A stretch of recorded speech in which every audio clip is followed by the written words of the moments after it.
Hey everyone, welcome back to the Infatuation Podcast. Today we're talking to Chef Ming Tsai. Yeah, you know him from East Meets West, or maybe simply Ming. He's been doing it like at least 20, 25 years, right? I know you've seen him on TV. He's now on Iron Chef as well on Netflix. And he really couldn't have been nicer. He hung out with my sister Caryl and myself for over an hour, even though he was on East Coast time and he had a flight the next day. But really good dude, really nice guy. So that'll be coming up in just a second. And I wanted to give a quick shout out to both Japan and South Korea soccer teams. I mean, today's Monday and they were just eliminated in the round of 16 by Brazil and Croatia. Those are just some really good teams they ran up against, so nothing to be ashamed of. Those are some real contenders. But yeah, they provided some real fun, and you know, I'm sure they made their countries proud. It's no fun to get eliminated, but you know, kudos to them. They did pretty well. Whenever you're top 16 in the world at anything, I mean, that's saying something. So I would have liked to have seen them play a couple more games, but oh well. Back to the drawing board. We'll see them again in 4 years, hopefully. And I want to give a few more shout-outs, this time to Margaret and Rebecca. They both sent me an article from the New York Times. The article is called Applying to College and Trying to Appear Less Asian. Yeah, I know. What a title, right? And it's about Asian American students, seniors trying to apply to college and realizing that when you're Asian American, it is not necessarily an advantage. And so this article looks at a couple different students, several different students, and in fact, one of my students is in the article. She's the last student mentioned. Her name is Grace. So shout out to Grace. Good job on being in the article. And hey, come on, Grace. Next time, try to slip in a little plug for the Infatuation Podcast when you get a chance. But thanks again to Rebecca and Margaret for sending that article, and I hope you guys give that article a read. And if you see Grace out there, say, hey, Grace, good article. Okay, well, that just about does it for our shout-outs and updates. And so let's get into our conversation with Chef Ming. I really hope you enjoy this conversation as much as I did. And as usual, thanks for listening.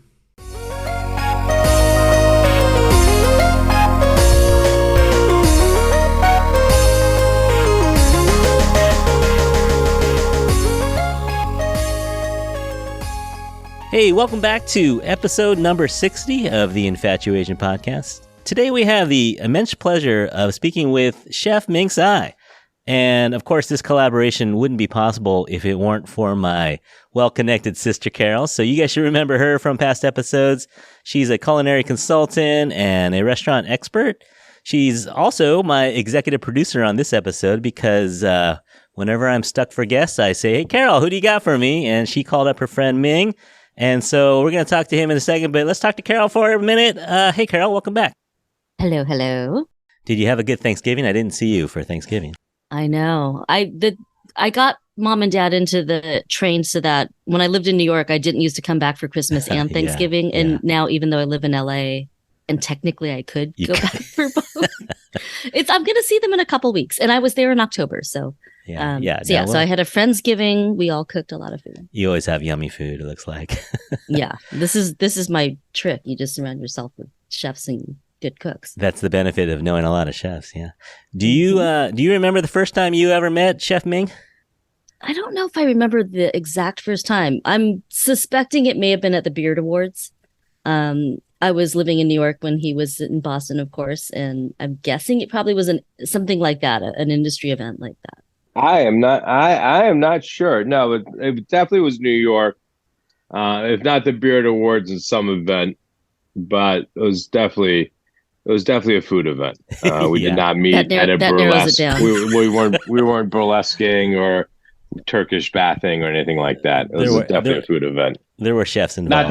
Not that we have not since, of course. Obviously. Yeah, but it could have been a Red Sox game. It could have been. That's true. A golf tournament. You, how many Red Sox games have you been to, Caryl Chin? Not as many as you, but I did live in Boston part time for 5 years. So, and that's true. Most importantly, I was there in 2004 when they broke the curse of the Bambino. Yes. And I the was seventh there. inning stretch in Fenway, they always sing Sweet Caroline, which I kind of take as like Caryl. So yeah, I take credit for that. All right. Well, everyone knows that Wow. voice. It's the man himself. It is Chef Ming Tsai, who happens to be, just one of the biggest names in the food and television industry. He's been around the restaurant business pretty much your whole life, would you say? Yes, since I was 14. So that would be quite a while. Well, even Quite a earlier, were while. you busting tables as a kid or doing homework in the corner? I was rice maker, janitor, manager at 14 in my mom's restaurant, the Mandarin Kitchen. So Yeah. got the restaurant bug early, way early. Yeah. So, but you've owned your own restaurants for over 25 years, and you've earned lots of awards, of course, Chef of the Year, Esquire Magazine, and James Beard Foundation's Best Chef in 2002. And then from there, you went to Food Network, and you starred in your own show, East Meets West, and you later started producing and starring in the long-running Simply Ming on PBS. And I will say, well, I'll do a little shout out to Ming's Quest.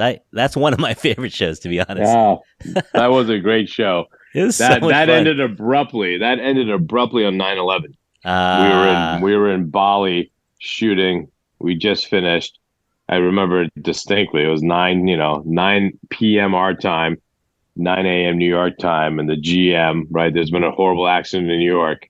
You should you can't do anything. You're here, but just there's a horrible accident. Then, of course, as then the second tower, then it was like, okay, we're in Indonesia. It's 98% Muslim. I highly suggest we get out of Dodge tomorrow morning. Oh, man. First plane. And so, yeah. And I mean, we were all touched by that. But anyway, let's not go down that rabbit hole. But I did like Quest. Quest was fun. Quest was an amazing time. That was super fun. It was a good show. Yeah. But so we all know you from TV. We all know you recently this summer. You are shifted over from a contestant on Iron Chef to being an Iron Chef yourself on Netflix's reboot of that show. You've authored 5 cookbooks and won Emmy Awards. And now you've started your own frozen food business as well called Ming's Bings. And the list goes on and on. But it is great excitement to talk to Chef Ming Tsai. Hey, Chef, how's it going? Hey, Curtis, good to see you. Hello, Caryl. Always good to see you. Always good to see you. Did you have a good Thanksgiving? Are you still eating leftovers? I just crushed a plate. Yes, we had some leftover beautiful ham that had kind of this mango crust on it and some garlic mashers and a cornbread stuffing and mushroom gravy. And yeah, I love it. And we had the last bit of the turkey noodle soup, which is by far my favorite thing about Thanksgiving is the soup. Yeah. It's already gone before pie's consumed. The soup is already simmering. Is it more of an East soup or a West soup? It's like a royal. It's like a royal stock, right? I use chicken stock to make the turkey stock, and East would be there's a good amount of ginger and lemongrass in with the mirepoix, and so it's just a very flavorful double stock, and just any diet. This year I put soba noodles. It's actually my new favorite because it reminds me of Lipton instant soup. Those noodles, it's fantastic, right? I finally have made it. I finally have made instant Lipton noodle soup. So my career's complete. There you go. Circle. Hey, we always like to talk a little background on our guests. And so if you don't mind, we want to play a little Dayton, Ohio trivia. Okay, let's do it. Let's do it. All right.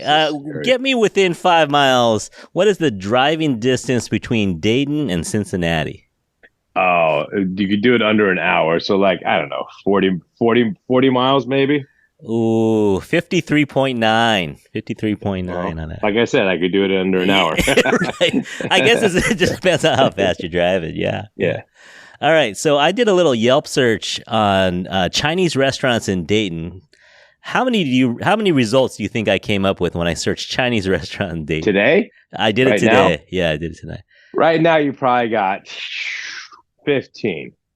We're going 90. Wow. Well, when I was there, there was 3. Right. It's so funny. I just did a thing at Cornell and did a couple talks.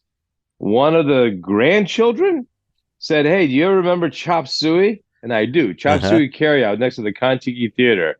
I used to get egg foo young there, right? I mean, it was Chop Suey. Not quite Chinese food. It was more Chinese food than the other restaurants. That and Peking Inn were the 2 restaurants we would go to. But they also owned Peking Village, which I don't remember. 90? That's crazy. Well, I think they threw in some Japanese hybrids as well. You know, those pan-Asian restaurants. Always avoid people that say they do Thai, Japanese, Chinese well. You can't. No one does French, Spanish, Mexican well together. It's different. Anyway. Well, if you go back to Dayton, you want to go to Kung Fu Noodle. 4.5 stars, Kung Fu Noodle. Okay. All right. Well, thank you. And Scalini's. You know Scalini's, right? I don't. Scalini's is Skyline Chili. Okay. Oh, yeah. That's where you get the three-way. The works. Yeah. Scalini's. Right. Good Dayton. It's very fancy. 3-way out of 5-way? Are you a 3-way? It's through. No. Well, it's only Don't some people put like all kinds of stuff on it? Yeah, I guess you could. What's the classic? Onion, cheese? Chili. Onion, chili, cheese. Yeah. All right. Thanks for playing along there. Can we talk a little Mandarin Kitchen? Mandarin Kitchen. There you go. So that was one of the 3 restaurants back then. Yeah. So you were just your mom started it and ran it. My mom ran the restaurant. My dad helped out. My dad, it still is a rocket scientist. He's a graphite designer. At 93, works full time still. He's unbelievable. But mom was the chef. Mom's a great cook. She ran a Thai restaurant. The Mandarin Kitchen was primarily lunch only. It was downtown Dayton in the arcade. So we had to do 120 people in an hour. And so my dad actually invented batch cooking, which is what Chipotle's does now and all the other fast casuals. Because you couldn't do one dish. You couldn't keep up. So we'd have, a hotel pan of 5 Mongolian beef, 5 sweet and sour pork, 5 the classic Mandarin food. And we just, it's rice or noodles, boom, boom, done. And I was egg roll cart boy Monday through Friday. I'd take a cart. Literally, I sold egg rolls, and they were $1 an egg roll. Drinks were 60 cents. And that's how I first got my, I guess, useful personality of being outgoing and boisterous and ebullient. All of those help when you're selling food or selling anything. Well, I was going to say, that's a lot. Yourself. You send the cute kid out with the cart. Of course, who didn't buy an egg roll from you? And then high school and college, you head out east and you follow your dad a little bit and go in mechanical engineering at Yale. Whose idea was that? Absolutely. Well, who do you think? You had to be a doctor, lawyer, engineer. Right. I had to be the good Chinese kid. And my brother was an engineer as well. Followed him. So he did Andover Yale. I did Andover Yale. And engineering I actually loved science and math, so that made sense for me. But I equally loved cooking. And every summer while at Yale, I started going to France. Alliance Française the first summer to learn and master French, because you have to speak French if you cook there. Right. And then eventually apprenticeships. Then junior year, went to Cordon Bleu, the chef school. And that's when I'm like, damn, the French can cook too, especially in pastries and desserts. Yeah. And that's really the first time I thought, I'm going to do Frenese cuisine. Thank God that name did not stick. That's French Chinese, right? I'll call it East West. And but I thought of it. I'm like, the 2 royal cuisines of the world are French and Chinese. Right. Morimoto-san and Nobu-san and all my Italian buddies would disagree, but the 2 classic of all cuisines are French and Chinese. Yeah. And so I wanted not create my own cuisine, but I wanted to take the highlights of those cuisines and blend. And so that started it. And I do remember the conversation after junior year summer. I come back, so I stopped to Cordon Bleu. This is like, I want to be a chef. This is what I want to do. And I sat them down. They already knew I was interested. They already knew, 1, I was pretty good at it, and 2, those are my love. So it wasn't a shock when I said, look, guys, I want to move to Paris and cook as soon as I graduate. 2 weeks I want to be in Paris, and I don't want to be an engineer. I will finish the major, of course, right? You spend lots of money. Yeah. So I'll get the piece of paper, but I want to go cook. And my mom gave me a huge hug. She's like, you're so lucky at your young age. You already know your passion. Just, promise to give 110%. We wholly support you. Keep in mind, that's very cool parents, right? Because they were both born in Beijing. And when the Chinese first emigrated here, it was the railroads. We built railroads. Right. When the railroads done, there's the gold rush. And once the gold rush was done, tons and thousands of Chinese, mostly men only, emigrated to San Francisco to create the first Chinatown, because the 2 métiers that Chinese men could do, they couldn't speak English, is cook, do a restaurant, and laundry. And a laundromat. Yeah. Those were the 2 fields. And now I do Andover Yale, and I want to be a cook. So it's a little bit of ass backwards, right? Yeah. But my parents are very cool. My mom's like, go give 110%. I look at my dad. Again, he's a rocket scientist. He goes, son, you weren't going to be a very good engineer anyway. Go cook. I'm like, oh, wow. And, but he's so right. He If you could see don't it, love yeah. what you're doing, you can't be great at anything if you don't love it. Yeah. So I was lucky. That's Yeah. interesting. I mean, I went through a similar conversation with my parents because I Sure. went to Well, you're UC Berkeley Chinese, for of course. history. I was not Yeah. going to be a doctor or lawyer, but I did go to Cal for history and then just decided I wanted to work in a restaurant after. So I Yeah. can relate to that. Now, is your brother still an engineer? Did he pursue engineering? No. He was like half the engineering class. They go to Wall Street. He became a Yeah. consultant. Okay, Yeah, so yeah. Right. Because if you can think analytically, that's a skill, which is why I did engineering. Engineering is a great problem-solving major, right? Sure. 6 variables, 7 answers, got the 7th answer. You have to train your mind. Yeah. And I do think that actually helps. At the end of the day, having the ability to read spreadsheets and think, Mhm. calculate quickly is Yeah, very yeah. helpful in the restaurant business. And then funny enough, having done HSN for like 6+ years, I was designing my own kitchen equipment. So PV equals NRT, all the engineering, thermodynamics, fluid dynamics, all applied. And even if it's only 2% application, it sure sounded good when Yeah. the host gets to say, "Oh, Yale mechanical engineering major." I cringed every time. They would not stop saying it because Yeah. that was obviously a selling point. And but the Own stuff it. I sold, I loved. They actually worked, right? I mean, the stuff worked. Yeah. So, Yeah. So yeah. after you finished culinary school, you cook at a couple different restaurants. Did you cook in San Francisco? I cooked at Silk's, the Mandarin Oriental. You did. I was sous chef. So my first cooking job after graduating from Cornell, I graduated, from the hotel school, get my master's, decide I'm going to try the hotel business, open hotels, because opening teams of anything, restaurants and hotels, is a great way to get experience. So I opened 2 hotels in Chicago and 5 restaurants in those hotels in 2 years' time as assistant F&B. The worst position possible. Anything that goes wrong in F&B, it's your fault, It's you, yeah. right? Why weren't you there? It's like 4:30 a.m. because I closed the cafe at midnight or whatever.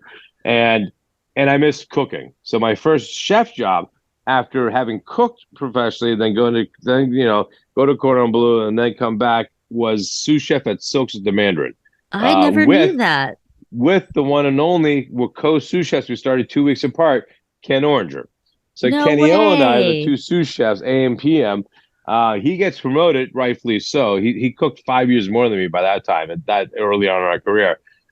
He's one of the best chefs we have in the country. So he got promoted to chef de cuisine, and I stayed as sous chef, which was actually perfect for me where I was in my career. I got to meet Polly and quality of life. It was fantastic. And then eventually I opened Ginger Club in Palo Alto, where my parents could see from their condo. That didn't even last 6 months. From there, I went to Santa Fe, to Santa Cafe, where actually, bless his soul, right, Michael Guignor, who's in heaven now, which is just the saddest.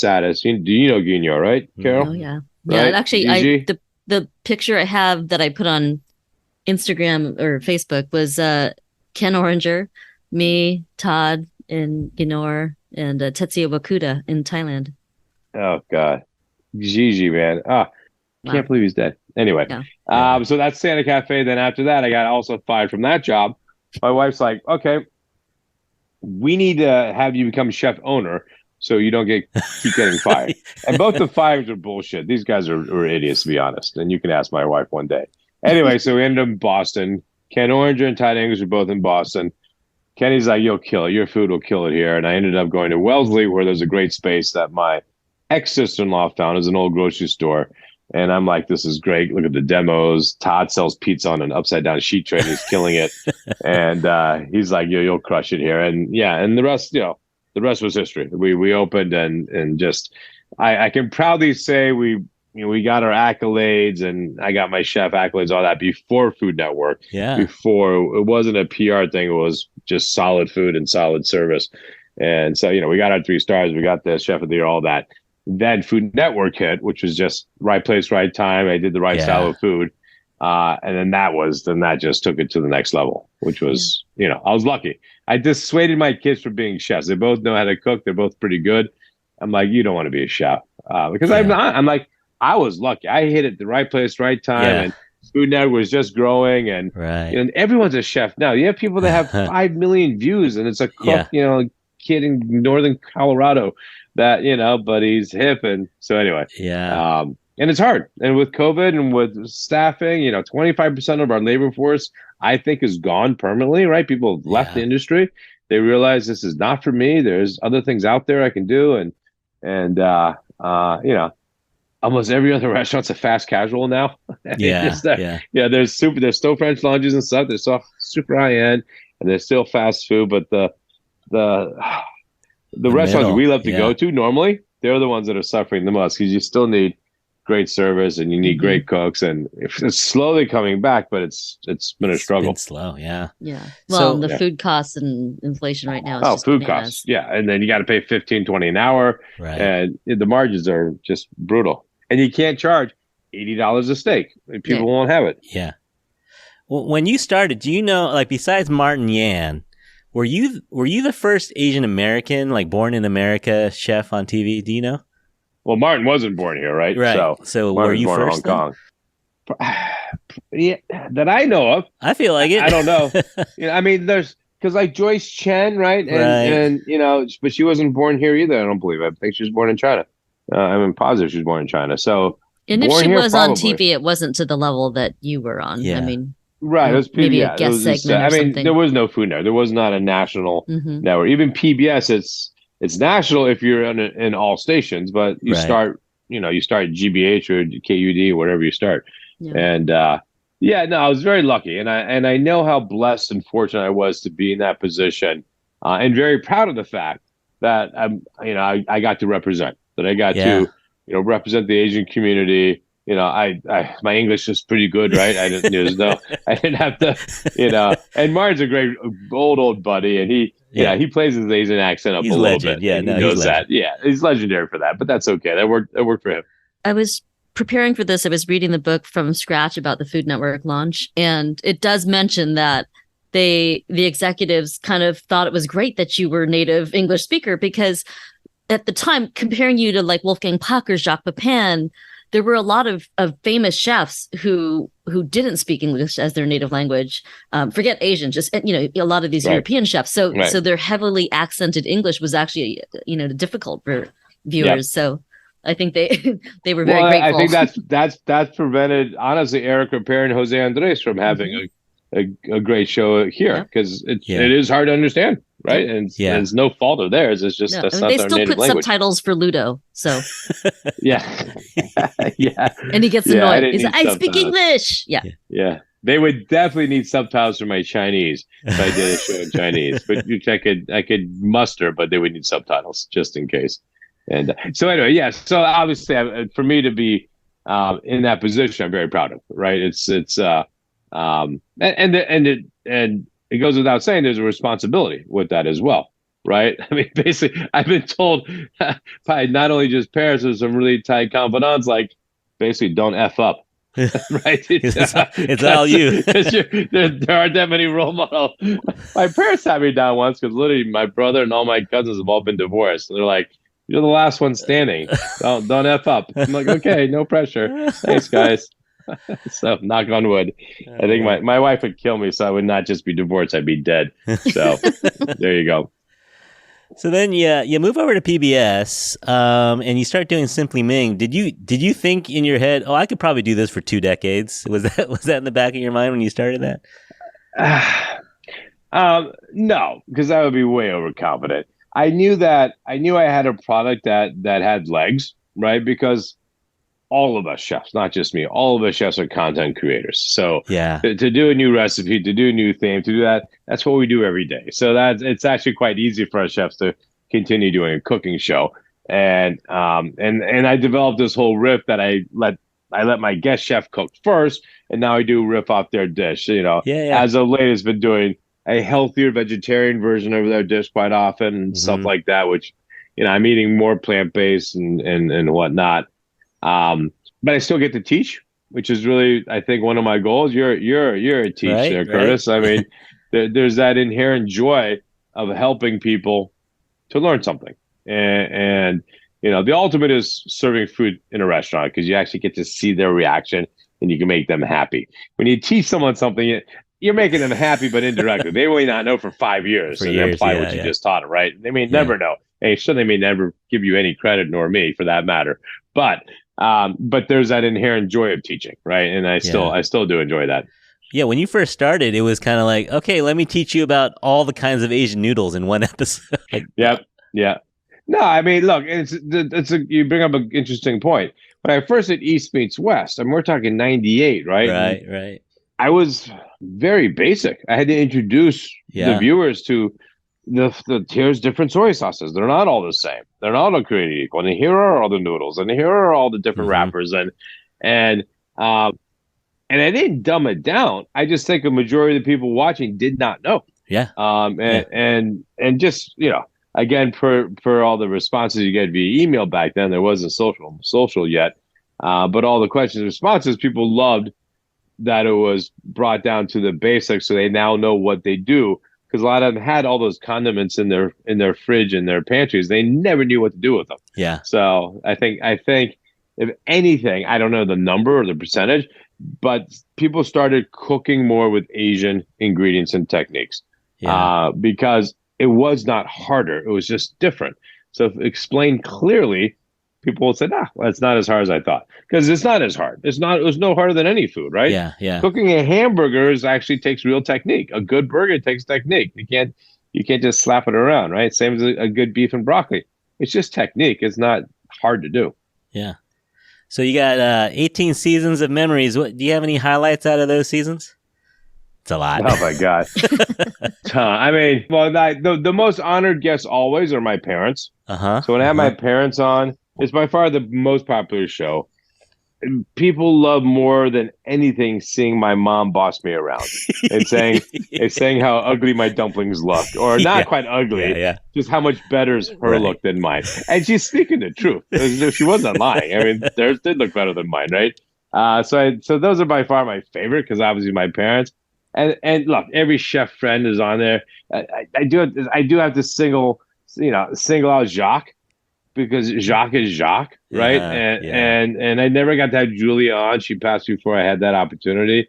But there's just there really is only one Jacques Pepin, right? I mean, I have amazing chef friends. Caryl, you know them all. Your friends as well. To all of them. Jacques he just stands apart, because he's an ambassador now. He's a statesman. He literally, if you need a definition of living legend, it's Jacques Pepin right now. Yeah. I mean, and he keeps giving.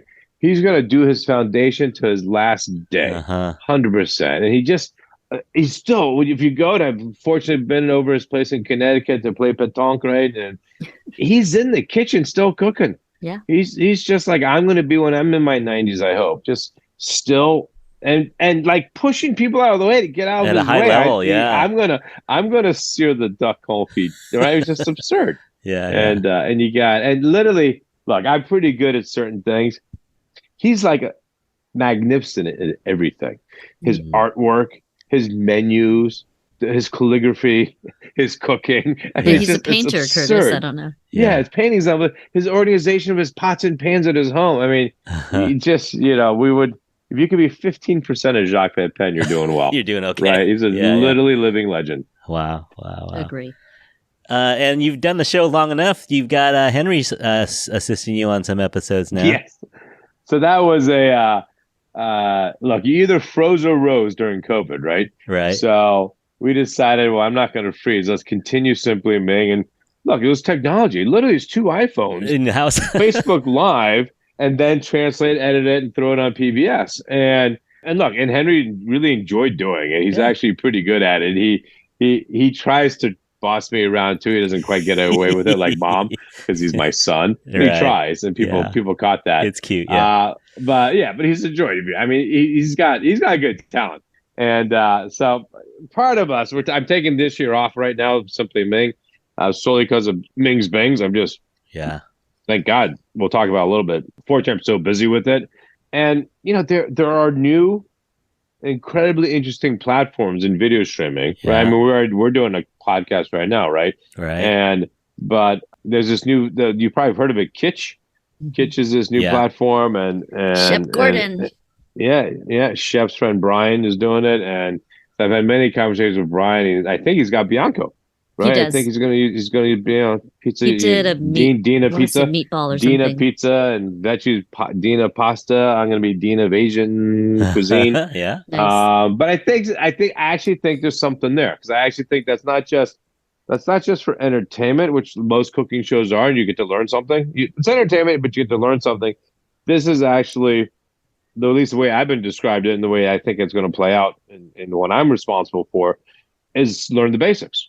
Yeah. Learn the basics and actually get a certification. The certificate's not gonna get you into the next school or anything, but at least says you saw, Something, yeah. 20 hours or 40 hours, or you learned the basic 15 Asian techniques or the basic 15 ways to make pasta or pizza, right? And it can be more interactive, so I think people will Correct. kind of take to that. Yeah, it's live. It's meant to be done live. You can see it on tape, of course, later.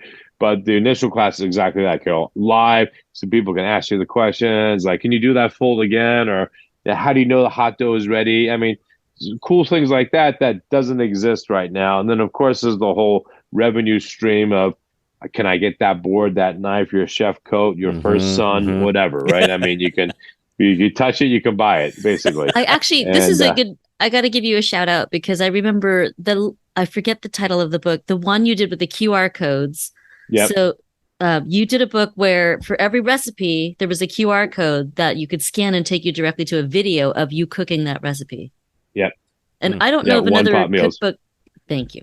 And I don't know of another book that's done that. And remarkably, it didn't take off like I thought it would. I mean, I sold the same amount of books. I was a little too early. I sold the same amount of books as all the other books, and it costs significantly more because I do all the videos.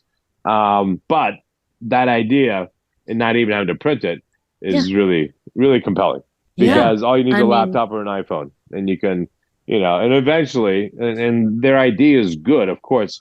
Eventually, you have 1,000 videos. You can search pasta primavera. You're going to have a veggie recipe. There's the video. Here's the pasta, and you want to, hopefully, I want an Asian version of that. Then maybe, it's fermented black beans, right? It'll be all interactive and all interlinked. Yeah, that sounds cool, but yeah, maybe it's just too early, huh? I mean, that was 10 years ago. Was it? Yeah, 10 plus. I've been lazy. Now people. I haven't done a book in like 5 years. I've just been. I don't think you're lazy. No, I'm not lazy. It hasn't been a priority. But I mean, now everyone's trained to use their phone to scan a QR code to get the menu at a restaurant because of COVID. Yeah. It's like that's just second nature. Even my mom could, but 10 years ago it was kind of totally. Edge. Oh yeah, totally. Well, you have to have an app. Right. Now you just have to have a phone. Not your photo. Yeah. All right. So most recently you've been doing a little Iron Chefing. What was that like for you? I heard you say that's one of the more stressful things you've done. Oh, it's absolutely high stress, high pressure. By far the most fun and challenging thing I've ever done in my life. It's legit hard, right? I mean, the 60 minutes or the 75 minutes, it's true to the second. You don't get an extra second. Yeah. And 5 dishes. Yeah, it's 5 dishes you have to make, and you have to make mise en place times 5. So you need 25 mise en place. It's a lot of training. It's working with your team, right? But if you screw up, if you do a critical screw up, you're out. Like you show with 4 dishes, you're done. And like Battle Sturgeon, there's a couple things like I remember CC, she had to redo the noodles, or she had to redo her fish. She smoked it too hard. It was a little bit dry, and I think Cheno overcooked his noodles. And those you could maybe. But if you did it a second time, you're done too. Yeah. Because everything is critical path. Everything is built on everything else. And but I'm so competitive, right? I raced my kids when they were young, when they were 2 and 4 years old, up the staircase. I would hit them, push them to make sure I still won. Right. And my mom and my wife's like, let them win. I'm like, never. There's no participation awards in my house. They will win one day easily, and they will never let me win again. That of course, has already happened. Grasshopper when you can snatch the pebble from my hand. Yeah, exactly. So I loved it. So I'm built to be an Iron Chef. I just love competition. I love, I'm very proud of my cooking skills and I have good speed with that. But most importantly, because I eat so much food, I have a decent palate. Yeah. Which is important. Do you have a theory of why there aren't more Asian American chefs on TV, the mainstream ones? Because people love cooking it.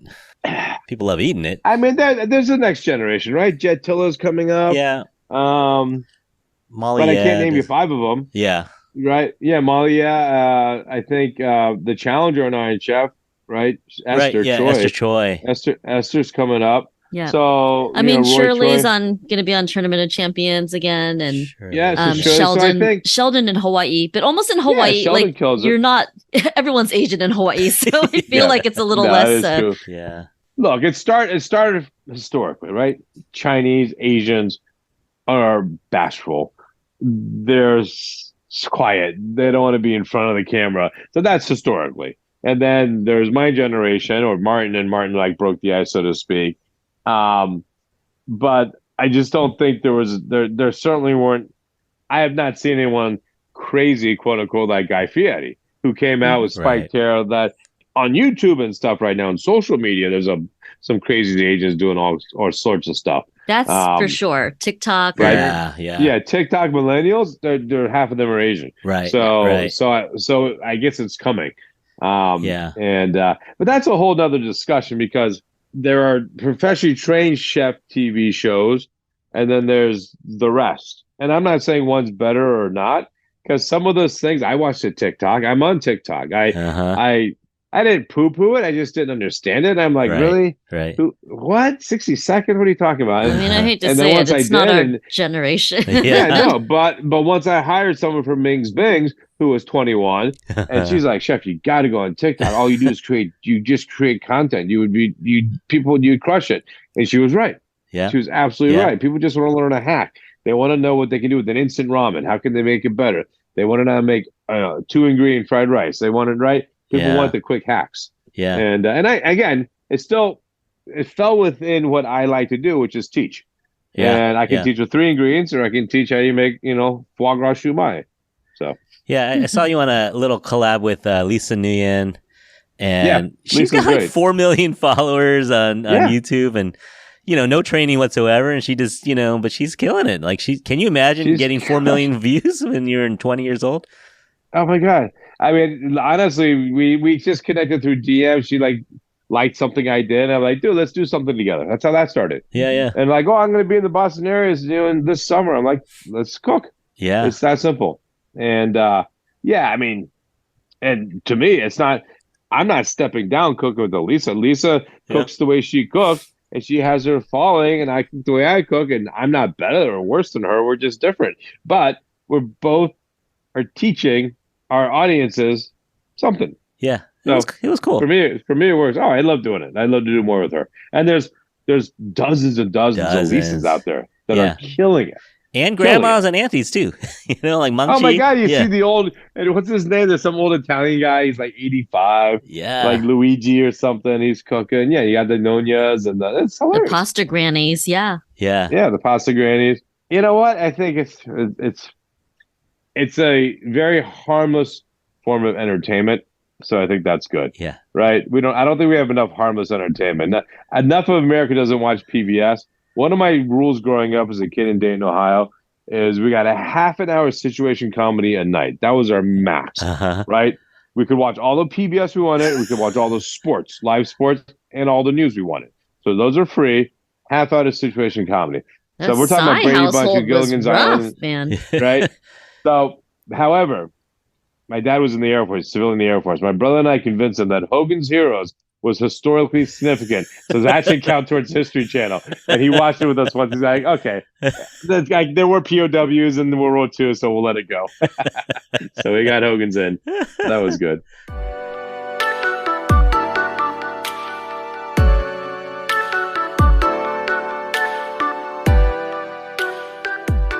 Hey, on a more serious note, we do have something in common. A couple years ago, my wife was diagnosed with cancer, and fortunately, she is a survivor, like your wife as well. And that kind of prompted some changes in your diet. But did Ming's Bings come out of that, or was it kind of just a happy coincidence? Oh, okay.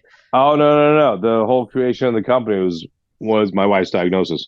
I used to serve Ming's Bings at Blue Ginger. Right. Okay. And those were literally Bing. A Bing is a traditional dim sum item, but I did the round Bings like this called sheer Bings. So in Taiwan and Beijing, they have these filled with pork, juicy, pot sticker dough, hot water dough, delicious. And when my wife got her diagnosis, we made a decision she should go vegan. Just all our research and reduce inflammation, reduce sugar. And so vegan is a great way to reduce inflammation because all proteins have inflammation. Plants do not. Gluten has inflammation, of course. Sugar, cancer feeds on sugar. And so actually, I was going to the grocery store seeing what could she eat. This is pre-COVID. I was traveling a bunch. What could I buy for her that she could eat while I'm not around to cook for her? There's nothing in the plant-based, right? And veggie patties, there's Boca, Gardein, with Dr. Prager's, they're all dry hockey pucks, emulsified chickpeas and edamames, horribly dry, horrible to eat.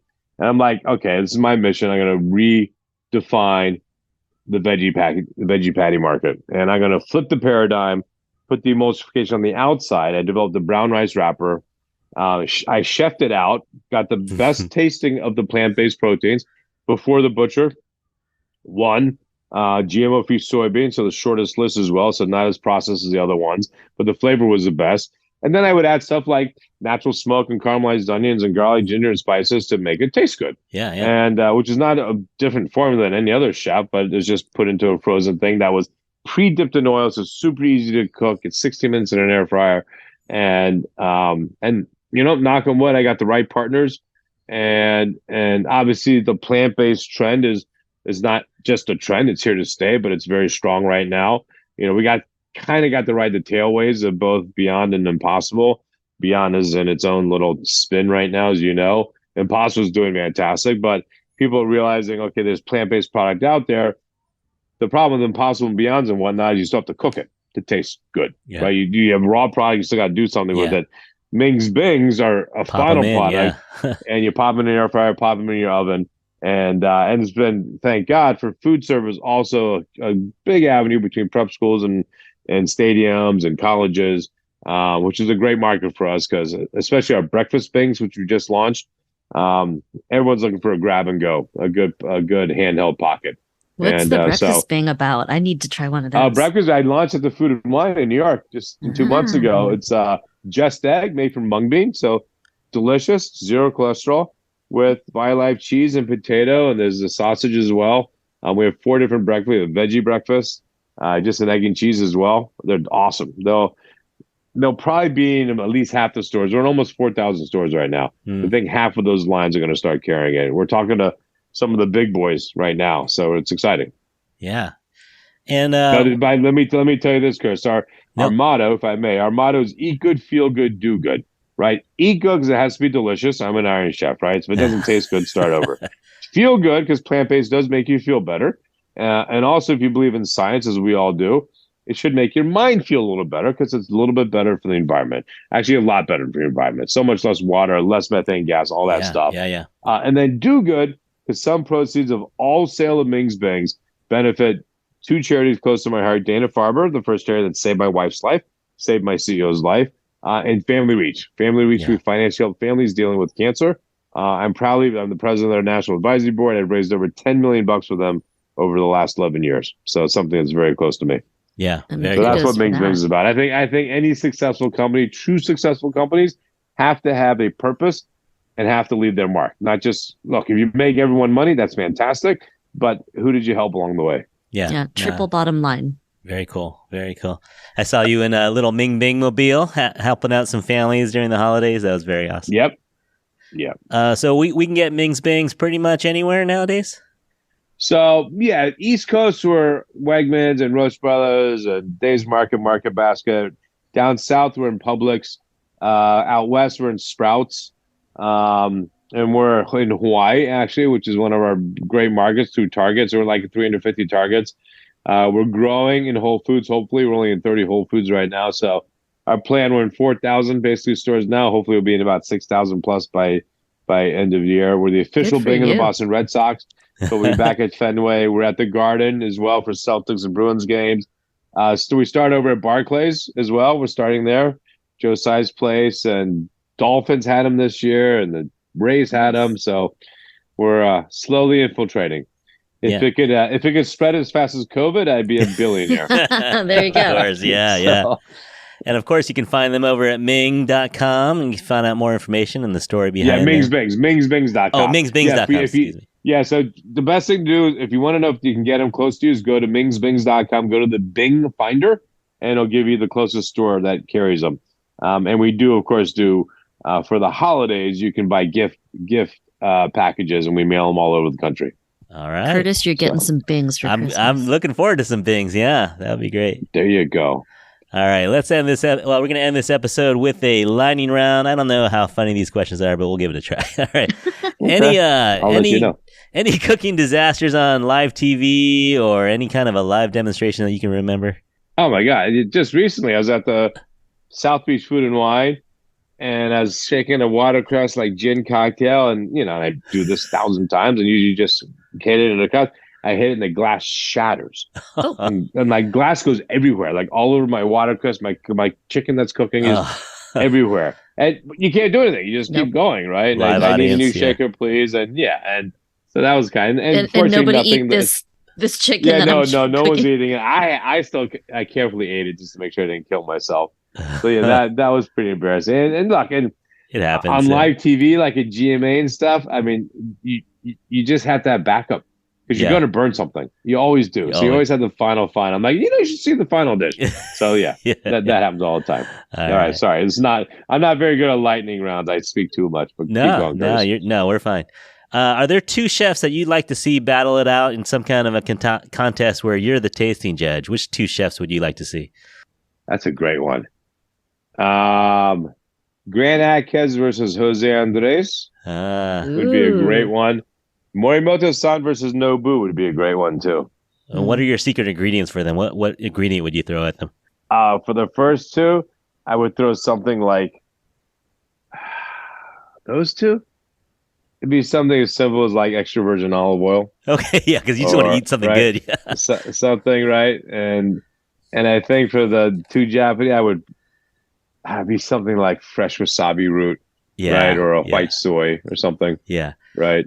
Because I would want that. I mean, if this is a free meal, I want them to cook. Stand back and let the master cook. And I don't want to do the obvious white truffle, which would be smart to do. But then, I mean, nothing's wrong with 12 dishes of truffles. Battle truffle, come on, yeah. Battle truffle, yeah. Yeah, maybe battle white truffle. We'll have to do this. Yeah, never mind. Battle white truffle for both. For all of for all of them. Let's get a couple kilos of white truffles. All right, we know Jacques Pepin has a soft spot for Oreo cookies. What is Ming Tsai's kind of guilty pleasure off the gas station snack rack? What do you grab when no one's looking? Wow. I love my ranch seeds, right? The sunflower seeds in the shell. In the shell. I like taking a handful, spin them out the window. I have my cup.